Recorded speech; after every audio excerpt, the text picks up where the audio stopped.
Entonces, buenas noches. Vamos a dar inicio a la clase teórica de la fecha, empezando con hueso y tumores óseos, ¿ok? Empecemos. Primero vamos a hablar de su estructura y su función. Ustedes bien saben que el cuerpo humano está compuesto por 206 huesos. Esto representa el 12% del peso corporal.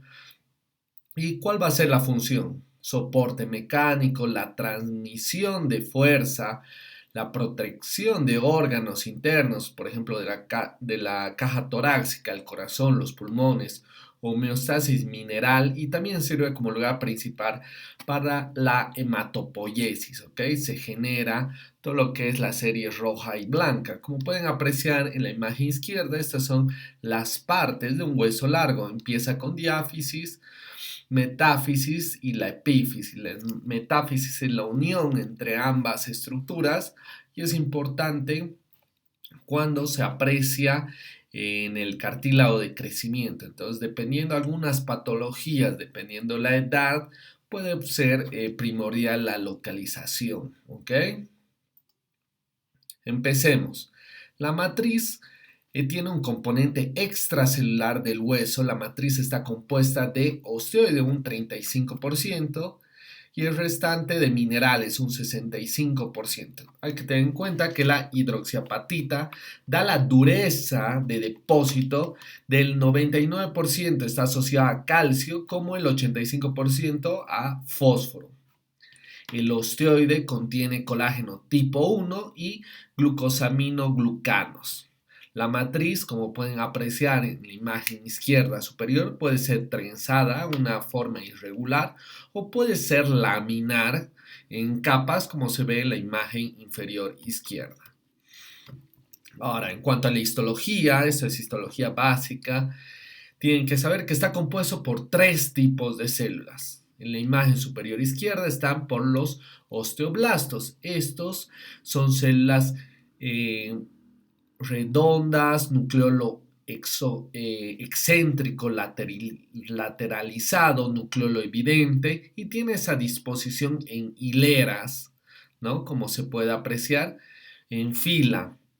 También se evidencia en la superficie de la matriz osteoide y sintetizan, transportan y ensamblan la matriz y regulan también la mineralización. ¿Okay? Esa es su función principal de los osteoblastos. Posteriormente vamos a ver a los osteocitos, como pueden apreciar. Estos tienen un halo blanco porque tiene proyecciones dendríticas de su citoplasma, se extiende y estas se llegan a conectar. Estos están de manera aislada, los anteriores estaban en una composición en hilera y están interconectados por una intrincada red de prolongaciones citoplasmáticas dendríticas. Además, ayudan a controlar lo que es el calcio y el fósforo. Y por último tenemos esta célula gigante. Esta célula gigante es un macrófago multinucleado. Como podemos apreciar, lo voy a remarcar. Esta es una célula, tiene 1, 2, 3, 4, 5, 6 nucleolos, ¿ok? Es un monocito especializado, el cual circula y reabsorbe el hueso, ¿ok? Tiene la función de reabsorción. Acuérdense que cualquier macrófago fagocita, entonces puede haber fracturas, puede haber microorganismos, puede haber tuberculosis ósea. Entonces esos macrófagos están en su función de fagocitar tejido necrótico como microorganismos. Ahora vamos a hablar de la osteonecrosis, necrosis avascular. Específicamente, ten en cuenta que es el infarto del hueso y la médula es común ambos. Está limitada a la cavidad medular o afecta tanto a la médula como a la corteza. Pueden ser diferentes causas, muchas de ellas son las fracturas y el abuso de corticosteroides, ¿no? Entonces no es recomendable en pacientes de la tercera edad, que sean multigestas, mujeres de paso. Recuerden que hay un incremento, hay una pérdida, diré, de lo que es de la densidad ósea. ¿no? En las mujeres, si son multigestas y si abusan de corticoide, entonces van a tener una tendencia a producirse algunas fracturas a este nivel. Como pueden apreciar en la macroscopía, van a haber infartos medulares, tienen forma geográfica como en la médula. En este caso, podemos apreciar que tiene una forma de cuña, hay un desprendimiento aquí. Puede tener igual diferentes formas geográficas y hay un espacio entre lo que es el cartílago articular y el hueso, ¿no? Este espacio negruzco, entonces no debería estar. También la coloración más pálida, a diferencia del resto de lo que sería el parénquima óseo, ¿no? La cabeza femoral en este caso. Así se ve una necrosis avascular. En la microscopía se ven esas lagunas vacías redondeadas de adipocitos necróticos. ¿Cómo se puede apreciar este nivel? Esta es una porción, esta es una laguna y crecen a medida que crecen a este nivel y pueden apreciar que estas son colonias bacterianas. Hay infección de por medio, hay necrosis, no se puede apreciar lo que sería los núcleos celulares a este nivel, están sin nucleolos. Entonces, hay que tener en cuenta que presentan, en cuanto a la clínica, tienen mucho dolor, inicialmente se asocia a la actividad, al movimiento, ya no pueden caminar, posiblemente llega una artrosis secundaria por la ausencia de movilidad y se aprecia esos infartos medulares que suelen ser pequeños y clínicamente silentes, pero a medida que progresa la enfermedad pueden crecer. ¿Okay? Vamos a hablar de la osteomelitis. Les he dejado ahí una estrella porque es importante, ¿no? Puede ser una pregunta de examen, en la cual es la inflamación de los huesos y la médula secundaria a una infección. Se presenta como foco primario, solitario de enfermedad, puede ser una complicación de cualquier infección sistémica y como pueden apreciar en la imagen izquierda, ya se aprecia este denso infiltrado inflamatorio específicamente polimorfo nuclear neutrofílico. Todo lo que ven parece neutrófilos, muchos neutrófilos, eso es abundante. Y se aprecia que están a nivel del hueso también. Normalmente tiene que haber solamente en el centro algunos neutrófilos, pero esto es de manera exorbitante, se aprecia, se evidencia un denso infiltrado inflamatorio neutrofílico, entonces es de consideración, ¿no? La osteomielitis. Hay que tener en cuenta la osteomielitis piógena, que es por bacteria. Llegan al hueso por diseminación hematógena, sitio continuo o de manera directa. Por ejemplo, en niños no va a ser lo mismo que en adultos. En niños hay una diseminación hematógena que involucra los huesos largos. Es decir, hay muchos niños que se fracturan los huesos, los dientes específicamente, y de esa manera hay una infección a través de una carie, por darles un ejemplo, y que eso presenta una infección, ¿no? Ya hematógena, se disemina por todo el cuerpo, llegando así a huesos largos. Y en adultos presentan fracturas abiertas, intervenciones quirúrgicas o puede ser por diabetes. Recuerden que muchos adultos quieren realizar deportes ya a su vejez, ¿no? Se ponen a hacer ejercicios, deportes de contacto, por darles un ejemplo. Entonces se ponen a jugar fútbol y se fracturan. Tiene una fractura expuesta, su hueso está expuesto en el aire. ¿Y cuál es la bacteria? El Staphylococcus aureus, que está en el ambiente, en la tierra, en la arena, en el pasto. En un 80 o un 90% de los casos es específicamente por esta, pero no es la única, ¿no? Porque puede estar la Escherichia coli, pseudomonas, klebsielas, con infecciones del aparato geniturinario o en consumidores de drogas intravenosas, ¿no? Ya es más difícil, la klebsiella, las pseudomonas son más resistentes, a diferencia del resto.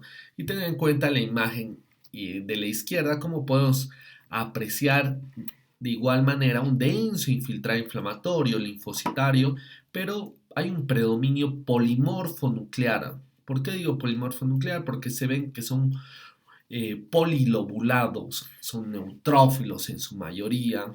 Entonces llegan a este nivel y miren, quieren formar hasta abscesos, están de manera conjunta. Vamos a hablar también por su localización, ¿no? Dependiendo la edad, tiene una mayor predilección por una región o por otra. En recién nacidos, los vasos metafisiarios penetran en la placa de crecimiento, lo que provoca una infección frecuente de la metáfisis y la epífisis, a diferencia que en niños, que es simplemente la metáfisis. Y a diferencia de los adultos, como le hemos explicado anteriormente, se evidencia un predominio por las regiones subcondrales, ¿no? Por ejemplo, la necrosis vascular es un sitio específico que puede llegar, puede tener mayor predilección a tener una infección de hueso, ¿no? Tener en cuenta que puede tener una fase aguda como una fase crónica. Todo lo que hemos visto hasta ahora era fase aguda porque se veía un predominio neutrofílico. Las bacterias proliferan y reclutan neutrófilos al sitio específico, ¿no? La necrosis de las células óseas y de la médula ósea, esto ya se ve a las 48 horas. Pero ya cuando hablamos de una fase crónica, ya incluyen otras células, por ejemplo, células crónicas reclutadas durante la primera semana, por ejemplo, liberan citocinas y esto produce una resorción ósea. Como les decía, para que haya una resorción ósea, tienen que llegar los macrófagos para poder fagocitar ese tejido necrótico, esas bacterias, ese tejido acelular. Entonces hay un crecimiento de tejido fibroso hacia el interior, tratando de reparar el sitio de afección y presentan el depósito periférico de los huesos reactivos, ¿no? Estas células inflamatorias pueden ser los osteoclastos específicamente, como también linfocitos y células plasmáticas. Recuerden que las células plasmáticas presentan un núcleo excéntrico lateralizado.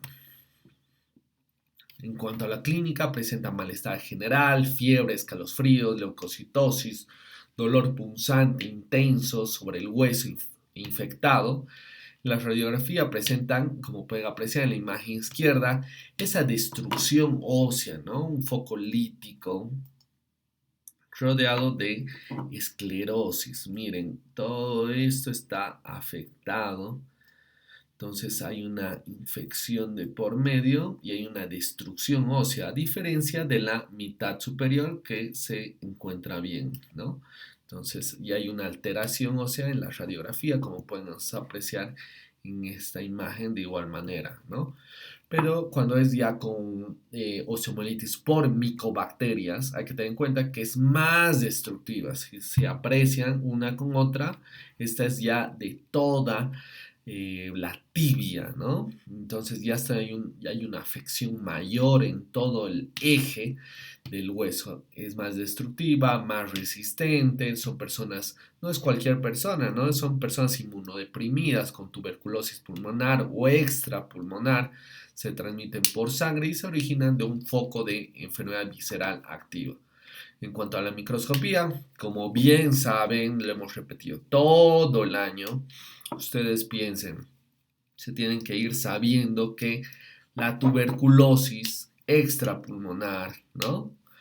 Puede causar a nivel óseo una inflamación crónica granulomatosa, ¿ok? Constituida por células gigantes multinucleadas de tipo Langerhans, además de presentar necrosis central.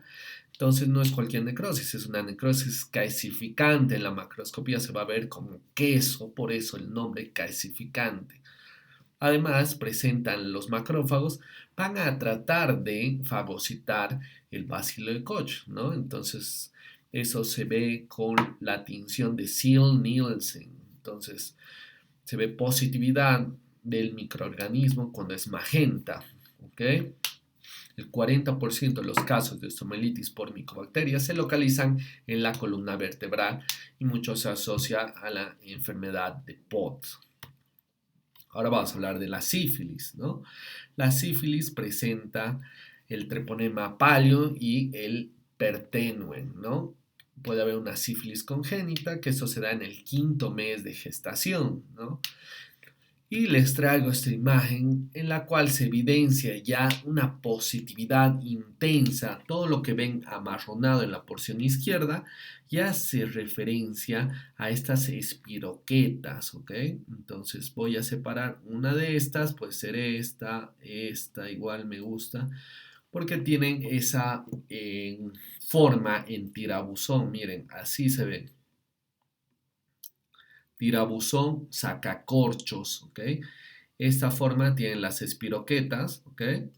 Que es característica, por favor, tómenlo en cuenta. Y eso solo se ve, o sea, se puede ver a simple vista, ¿no? Con hematoxilina y eosina, pero cuando es grosera, ¿no? La infección por sífilis, cuando es muy tenue se requiere técnicas de inmunohistoquímica, ¿no? Específicamente para sífilis, entonces para el treponema, y se aprecia con una intensidad 3 sobre 3 cruces. Se concentra en sitios de osificación endocondral activa y dentro del periósteo para causar osteocondritis y periostitis, ¿no? Hay una sífilis adquirida 2 a 5 años después de la infección inicial, los huesos de la nariz, paladar, el cráneo, las extremidades y especialmente los huesos tubulares largos. En cuanto a la microscopía, el tejido de granulación, ¿no? Porque hay un tejido de granulación, como pueden apreciar, todo esto está constituido por neutrófilos, edematizado, con numerosas células plasmáticas y hueso necrótico. Puede haber la endoarteritis obliterante. Como su nombre indica, hay una obliteración de las arterias y puede acompañar también a la necrosis calcificante, ¿no? Si pueden apreciar, quiere formar a este nivel, voy a remarcar, como un granuloma. Están de manera confluente muchos eh, de esas espiroquetas, ¿no? Entonces quieren formar un granuloma y obviamente va a llegar las células gigantes multinucleadas de tipo cuerpo extraño o en este caso tipo cuerpo extraño, porque si fuera TBC sería tipo Langerhans. Ahora vamos a hablar de los tumores óseos. Primeramente quiero hacer una pequeña introducción, ¿ok? No se puede diagnosticar tumores óseos sin una radiografía. Por favor, les pido que siempre acoplen, añadan información, tanto clínica como radiológica en este caso. Entonces, yo sé que muchos de ustedes no van a ser patólogos, pero el resto tiene y está en la obligación de mandar una radiografía, ¿ok? ¿Por qué? Porque lo tienen al paciente con todos los exámenes, tienen desde hemograma, tienen radiografías, tienen la clínica, entonces, pero el patólogo le llega un fragmento de 1 centímetro, ¿no? Entonces, y ni saben de dónde es. Mandan cómo realizar, por favor, estudio histopatológico de hueso. Ni siquiera mencionan qué hueso. Entonces, por favor, siempre aclaro para todos mis estudiantes, porque el día de mañana van a ser colegas, ¿no? O sea, el día de mañana van a estar trabajando conmigo, entonces, y con cualquier patólogo, y lo ideal es aprender desde ahora, ¿no? Porque el día de mañana son internos y pasados son colegas, y por qué no traumatólogos, ¿no? Muchos de los hombres tienen esa predilección por la traumatología. Entonces, sabiendo eso, empecemos. Vamos a hablar de los tumores formadores de hueso. Son dos específicamente, los he tratado de unir porque son tumores benignos. En la microscopía tienen las mismas características histológicas, solo que difiere en el tamaño. Estamos hablando del osteoma osteoide y del osteoblastoma. Son tumores benignos. El osteoma osteoide mide menos de 2 centímetros, más que todo en hombres. 20 años, está asociado al esqueleto apendicular, alrededor del 50% afectan a la corteza del fémur o a la tibia, presentan un dolor nocturno intenso y el tratamiento puede ser con aspirina o AINES. Puede llegar hasta ablación por radiofrecuencia, ¿no? Para este tipo de lesión ósea. Tener en cuenta que este es menos de 2 centímetros. A diferencia del osteoblastoma, que es más de 2 centímetros, tiene una predilección por la columna posterior, ¿no? Esa es la diferencia. Presenta en láminas, puede proyectarse en pedículos, causan dolor que no responde al tratamiento con aspirina, no inducen al hueso cortical reactivo y el tratamiento más que todo va a ser el raspado, el legrado. Como pueden apreciar en la imagen izquierda, es una lesión bien delimitada, conservada. Entonces no hay mucho problema, es muy frecuente, eso puede estar hasta en el diente, ¿no? Yo lo he visto en todo lado, en las muñecas, y sigue teniendo esa forma bien circunscrita, ¿no? Que vamos a ver en la imagen superior izquierda, tiene esa forma bien redonda, simétrica, con bordes prominentes, precisos, ¿ok? Así se ve en la macroscopía, ¿no? Son masas bien delimitadas, redondas, ovaladas, de tejido hemorrágico, granulado, de color pardo, ¿no? Y en cuanto a la microscopía, como pueden apreciar en la imagen inferior izquierda, presentan trabéculas interconectadas al azar de tejido óseo, revestidas por una sola capa de osteoblastos prominentes y rodeadas por tejido conjuntivo laxo, con muchos capilares dilatados y congestidos. Como pueden apreciar, tienen esta red vascular, ¿no? Como si fuera una red vascular, que son trabéculas óseas que tienen esa disposición y presentan estas áreas, ¿no? Más vasculares, y lo importante es los osteoblastos, ¿no? Entonces, los osteocitos se pueden apreciar que no tienen atipia citológica, están en hilera bien delimitados con la matriz, entonces no hay atipia citológica, no hay por qué alarmarse, es un tumor benigno y eso se ve en ambas patologías, tanto como en el osteoma osteoide como en el osteoblastoma. Ahora vamos a hablar del osteosarcoma. Este es el principal, por favor anótense, es el tumor maligno, se ve un 20% de todos los tumores óseos malignos, el 75% ocurre antes de los 20 años, o sea, son pacientes jóvenes, y el restante 25% se ve en edad avanzada, ¿no? Pues está asociada a enfermedad de Paget, infartos óseos o a radioterapia previa, ¿no? Entonces, tratan, por ejemplo, de hacer radioterapia al recto y obviamente, ahí no, diré, quieren hacer radioterapia, por ejemplo, a la próstata y obviamente llega a las vértebras. Entonces hay una afección, puede haber una causa, un inicio a que se dé un osteosarcoma, ¿no? Anótense esto, todos los tumores óseos tienen una predilección sobre el sexo masculino, ¿okay? Hay muchos tumores que tienen una predilección por el sexo femenino. En este caso, todos los tumores óseos son para los hombres, ¿ok? En resumidas cuentas, estamos maldecidos con los tumores óseos. Entonces, miren, 1.6%, 1.6 en relación al 1 de las mujeres tiene una predilección masculina, ¿okay? Y ya se aprecia que hay una predilección por la región metafisiaria a nivel de los huesos largos, el 50% se localizan en el fémur distal o en la tibia proximal. En cuanto a la clínica, presentan dolor por fracturas patológicas y como pueden apreciar en la radiografía de la imagen izquierda ya se aprecia, ¿no? Estas áreas espiculadas, hay una afección ya a nivel de la metáfisis, hay una en la corteza, ¿no? Atravesó. Entonces, ya podemos apreciar que tiene esa imagen como sol naciente, algunos libros lo refieren, como si es como si quisiera salir, ¿no? Los rayos solares, sol naciente, recuerden eso, ¿ok? Esa es pregunta de examen en muchas residencias. Entonces, tenerlo en cuenta, ¿ok? El tumor en crecimiento forma una masa destructiva, mixta,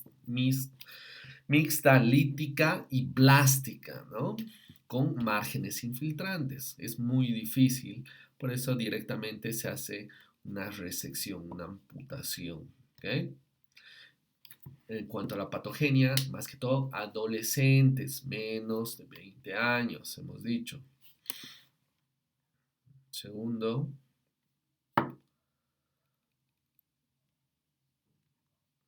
en la adolescencia, menos de 20 años, mayor frecuencia en la placa de crecimiento. Hemos visto cómo está en proceso de crecimiento hasta los 21 años. Entonces, hay una alteración en esa región.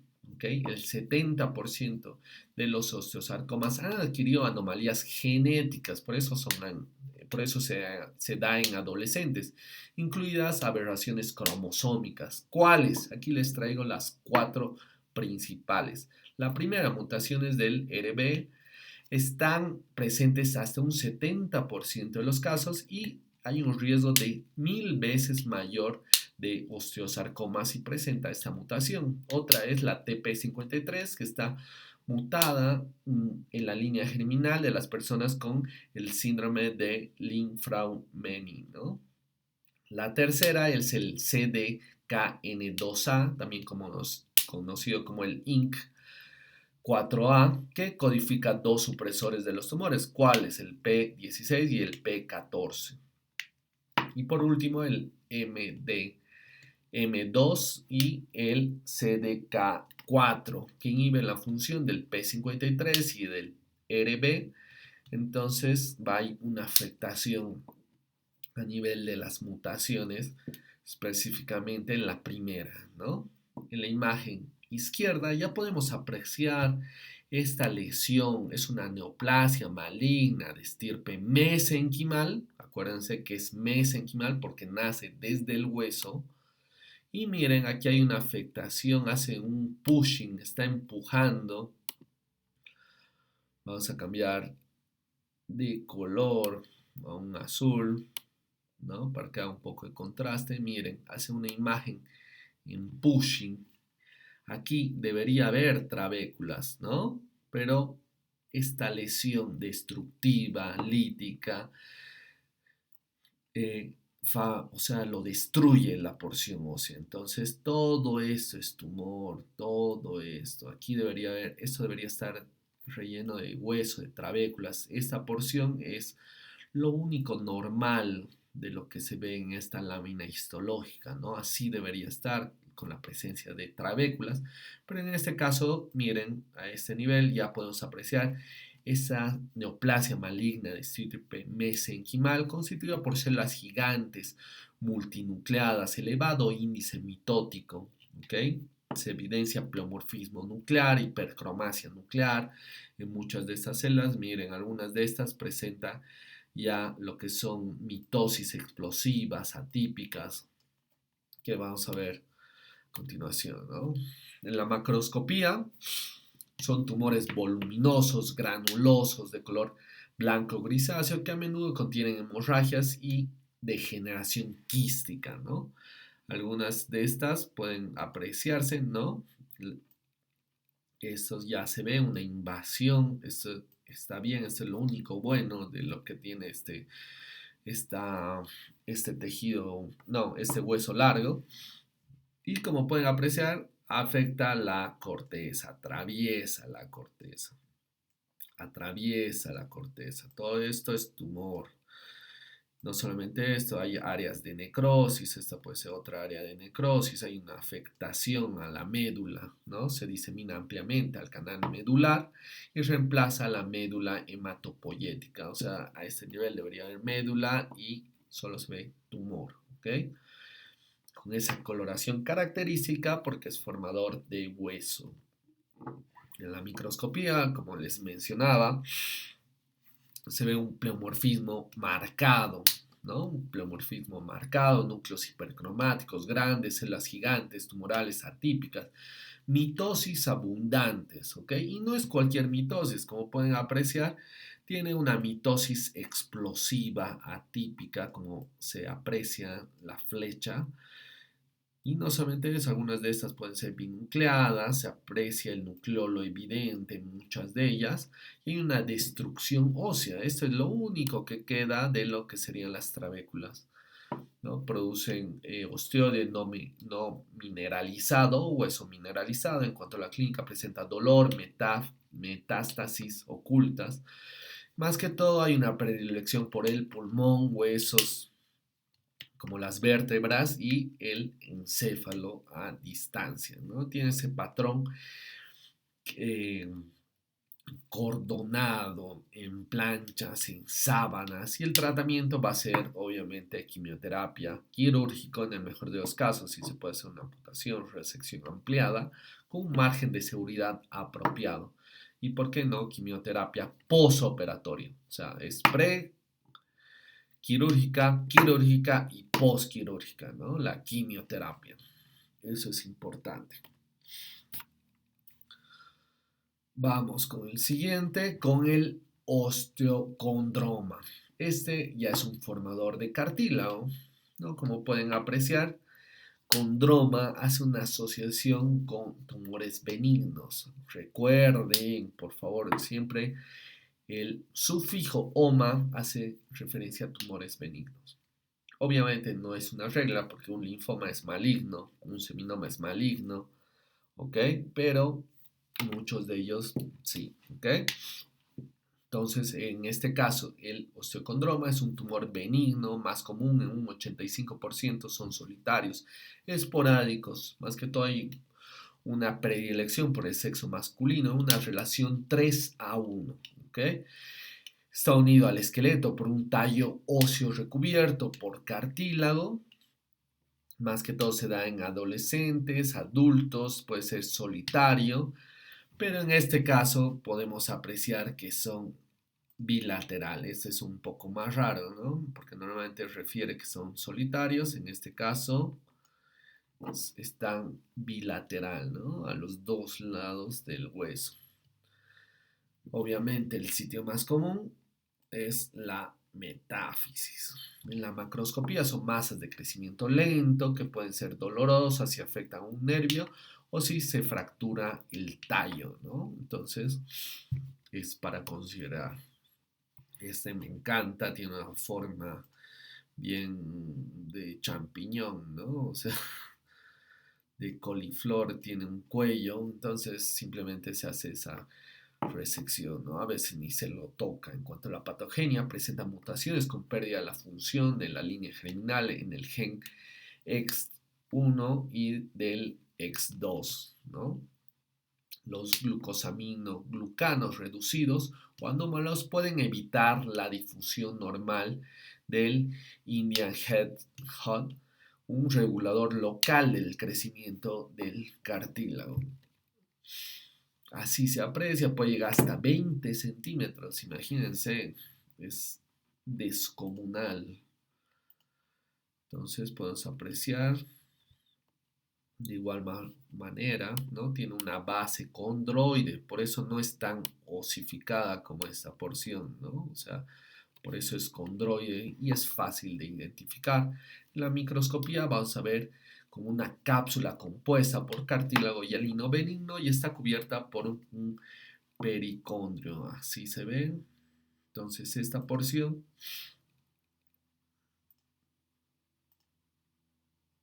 como pueden apreciar, está compuesta por cartílago. Esta porción es la parte más ósea, ¿no? Entonces el cartílago tiene la apariencia histológica de una placa de crecimiento desorganizada, ¿no? Parece una placa de crecimiento y sufre una osificación endocondral, dando así un hueso neoformado, que es lo que se los he señalado en la parte inferior, ¿no? Quiere osificarse en la porción condroide. Continuamos ahora con el condrosarcoma. Como pueden apreciar, ya hay esa afectación a nivel de este hueso largo. En este caso es el fémur. Miren, todo esto ya se ve alterado, ¿no? Como podemos apreciar, ya va a tener una afectación ósea yendo a la porción cortical del hueso. Recuerden, sarcoma. El sufijo sarcoma hace referencia a tumores malignos. Son variantes convencionales de células claras, desdiferenciadas y mesenquimatosas. Es el segundo tumor óseo productor de matriz maligno, ¿no? Más que todo se da en pacientes de 40 años o más. Hay una predilección por el sexo masculino, una relación 2:1. Este tumor me llegó, ¿no? Justamente igual era a nivel del fémur y se tuvo que realizar una amputación, ¿no? La macroscopía es clara, como pueden apreciar. Tienen esas áreas bien mixoides, bien gelatinosas, muy de, de cartílago, ¿ok? Entonces, eso es importante. Presenta variantes de células claras, mesenquimatosas. A los 20 años, ¿no? Hay una afectación, más que todo a nivel del esqueleto axial, específicamente la pelvis, hombro, las costillas, a diferencia del encondroma, ¿no? Que es benigno, endocondroma. Las extremidades distales rara vez están afectadas, ¿no? En la radiografía se presenta esa matriz calcificada del condrosarcoma que aparecen focos de densidades floculentas, ¿no? Como pueden apreciar, ya hay una afectación, hay una invasión, toda esta porción ya atravesó y se aprecia esa coloración bien mixoide, brillante en todo el hueso, ¿no? Se ve de igual manera en las dos porciones, hay una afectación, una predilección de la metáfisis, como se puede apreciar a este nivel, y en esta porción igual un poco, ¿no? La cabeza del húmero. Entonces, en cuanto a la patogenia, el condrosarcoma múltiples presenta mutaciones en los genes del X, ¿no? Tener en cuenta que los condrosarcomas esporádicos y relacionados con la condromatosis pueden tener mutaciones del IDH1 y del IDH2. Como les decía, en la macroscopía son tumores grandes, voluminosos. En mi caso tenía un diámetro de hasta, no sé, de 40 centímetros la parte de su fémur de un niño de 17 años, si mal no recuerdo, que nos llegó al gastro. Entonces, miren, atravesó lo que es la corteza, ¿no? Atravesó y toda esta porción tiene esa coloración como en nódulos. Quieren formar ahí ese es otro nódulo, ¿no? Quieren formar múltiples nódulos. Son nódulos de cartílago traslúcido, de color blanco, grisáceo, brillante. La matriz a menudo es gelatinosa o mixoide, como les decía previamente, y puede mostrar una exudación en la superficie del corte, ¿no? Entonces, ya podemos apreciar que quiere formar estas pequeñas nodulaciones, ¿no? En cuanto a la microscopía, el cartílago neoplásico infiltra el espacio medular y rodea las trabéculas óseas preexistentes. El condrosarcoma varía en celularidad, el grado de atipía citológica y la actividad mitótica. En función a esto se clasifican desde el 1 al 3, ¿no? Puede ser un condrosarcoma grado 1, grado 2, grado 3 y todo esto se evalúa por el grado de desdiferenciación, el grado de atipía, el grado de anaplasia, ¿no? Que puede llegar a tener la célula. Este grado de atipía, un elevado índice de mitótico, esto se evalúa con el Ki-67, ¿no? El índice de proliferación nuclear. Entonces, de esa manera vamos a ver qué células están afectadas, ¿no? En la microscopía, en la imagen izquierda, podemos apreciar, como les decía, estas pequeñas nodulaciones, ¿no? Forman múltiples y este puede ser uno grande, ¿por qué no? ¿No? Entonces quiere formar múltiples nodulaciones. De cartílago hay una afectación, esta trabécula debería estar unida acá, entonces hay una afectación lítica a nivel del hueso. Y en la macroscopía, como les decía, puede ser un grado 3. Este ya es un grado 3 porque se aprecia un marcado pleomorfismo nuclear, una hipercromasia nuclear. Esta es una mitosis atípica. Entonces, el grado de desdiferenciación es muy amplio. Y como decía, aquí hay una porción, una célula clara, ¿no? Como hemos mencionado previamente. En el tratamiento hay una resección quirúrgica ampliada, ¿no? Ante tumores mesenquimatosos y desdiferenciados es más quimioterapia adyuvante para poder facilitar con el tratamiento, ¿no? Y por último les traigo el sarcoma de Ewing. Es un tumor de origen desconocido. Y tengo una anécdota, ¿no? Siempre me acuerdo que no sé quién me envió una boleta diciendo sarcoma de Edwin.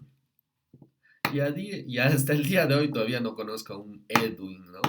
Imagínense cómo es, cómo cambia una letra y lo vuelve, no sé, bizarro, ¿no? Sarcoma de Edwin. Obviamente podría ser una enfermera o un interno, un estudiante, ¿no?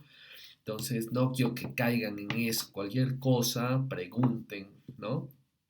Porque después esto pasa por siempre, ¿no? Entonces siempre me recuerdo esa anécdota y de esa manera comienzo siempre ese tumor que es el sarcoma de Ewing. Ese sarcoma de Ewing está englobado con los tumores de células redondas pequeñas y azules, ¿ok? En estos están los linfomas, los tumores neuroendocrinos, tumores desdiferenciados, como sería, por ejemplo, un lobulillar de mama, como un carcinoma de células en anillo de sello, ¿no? Un gástrico, ¿por qué no? Porque son células redondas, pequeñas y azules, ¿ok? Un neuroendocrino, un tumor de Merkel, y se engloba justamente con el sarcoma de Ewing, ¿no? El 6 al 10% de los tumores óseos malignos. Y esto es importante, niños, el 80% de los pacientes son menores de 20 años, hay una predilección por los niños caucásicos y más que todo en la diáfisis de los huesos tubulares largos, especialmente el fémur y los huesos planos de la pelvis, se presentan como una masa dolorosa que aumenta de tamaño. Entonces, el paciente es un niño que no puede dormir, ¿ok? Tiene un dolor persistente por las noches más que todo. ¿Ok? Entonces es una masa que aumenta de tamaño y como pueden apreciar ya hay una alteración, atraviesa la corteza y se ve de esa manera, ¿no? Doloroso, está caliente, otro signo importante, que esté caliente, porque muchos de ellos hacen referencia a una infección, ¿no? Doloroso, está caliente, inflamado, simula una infección, ¿no? Tiene fiebre, velocidad de sedimentación elevada, anemia, leucocitosis y al final termina siendo un sarcoma de Ewing. Como pueden apreciar, ya se ve una alteración. Todo esto hace referencia a las células, ¿no? Que van a ser células monomorfas a este nivel y hay una destrucción de muchas de esas trabéculas. Aquí debería haber continuidad de muchas de ellas y en la radiografía es un tumor lítico destructivo con márgenes permeables apolillados que se extienden a tejidos blandos circundantes. Y así se ve en la microscopía, por eso les decía que es un tumor que está englobado con los tumores de células pequeñas, redondas y azules, ¿ok? Es uno de ellos, el sarcoma de Ewing, obviamente si no se tiene inmunohistoquímica, porque si se tiene, se hace FLY1 y todo lo que marca positividad de manera marronada es tumor. ¿Okay? En cuanto a la patogenia, presenta un 90% de translocación equilibrada que involucra el gen EWSR1, ¿no? Por su nombre, por sus siglas, que es Ewing sarcoma, ¿no? 1 del cromosoma 2 y hay una afectación del gen FLY1 del cromosoma 11 que crea un gen de fusión que es la fusión de ambos, ¿ok? De ambos genes. En cuanto a la macroscopía, surgen de la cavidad medular e invaden a la corteza, el periósteo y a los tejidos blandos. Entonces tiene una afectación muy agresiva. Es blando, de color blanco, con hemorragia y múltiples áreas de necrosis.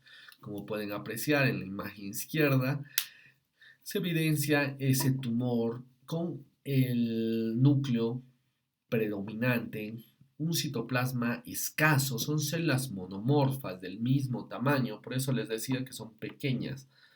¿Okay? Y en este caso ya se ve planchas cubiertas, sábanas constituidas por células monomorfas, todas son redondas, ovaladas, uniformes, con escaso citoplasma claro, ¿no? Haciendo referencia a su nombre. Y eso obviamente, si no me dicen que es de hueso, ¿por qué no podría ser un tumor de neuroendocrino, ¿no? Porque tiene mucha similitud, puede tener esa composición, ¿no? Característica con la cromatina, gránulos, sal y pimienta, ¿no? La microscopía son células pequeñas, redondas, uniformes, con citoplasma escaso, que pueden ser claras debido a la abundancia de glucógeno. Pueden presentar rosetas de Hammerwright, que son grupos de células redondeadas con un núcleo fibrilar central que indican la diferenciación neuroectodérmica. Y pueden apreciar, ¿no?, que tiene esa cromatina característica, porque miren, esta puede ser un gránulo de pimienta, otro de pimienta, ¿ok? Haciendo referencia a esa cromatina en sal y pimienta, ¿ok? Y esta es una en sal, cromatina sal, y otras son en pimienta, que presenta este tipo de tumor, ¿no? En cuanto al tratamiento y pronóstico, la quimioterapia neoadyuvante seguida de una resección quirúrgica y quimioterapia adyuvante postquirúrgica con o sin radioterapia ha logrado una supervivencia a los 5 años del 75% y tasas de curación a largo plazo de un 50%. Por ende, el tratamiento tiene que ser rápido y oportuno para tener un buen pronóstico del paciente. Acuérdense que son niños, entonces hay que darles prioridad en este tipo de casos.